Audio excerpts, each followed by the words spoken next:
ticho z hor a dým sa dvíha k nebesám. V dlani držím starý vzor, príbehy, ktoré poznám sám. Pierko šepká, neboj sa ísť, kameň vraví, stoj a vnímaj, v každej karte skrytý list, duša cestu si v nej sníma. To je môj indiánsky tarot, hlas zeme a snov.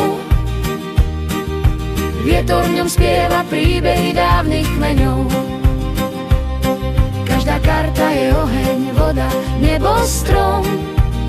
Keď sa jej dotknem, vraciam sa domov.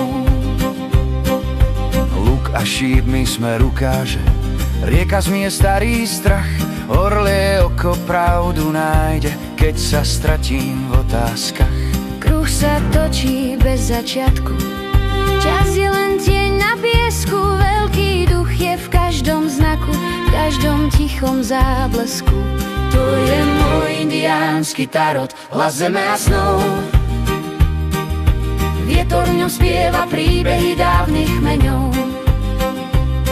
Každá karta je oheň, voda, nebo, strom.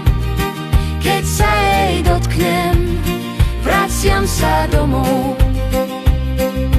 Nie je to veštenie budúcich dní, je to zrkadlo, čo pravdu odhalí.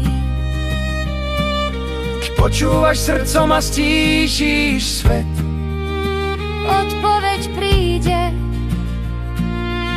skôr než sa spýtaš späť. môj indiánsky tarot, kruh života v dlaniach mám.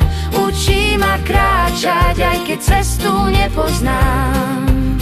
Každá karta je krok, každý znak je dom, a veľký duch kráča so mnou. V každom z nich, v každom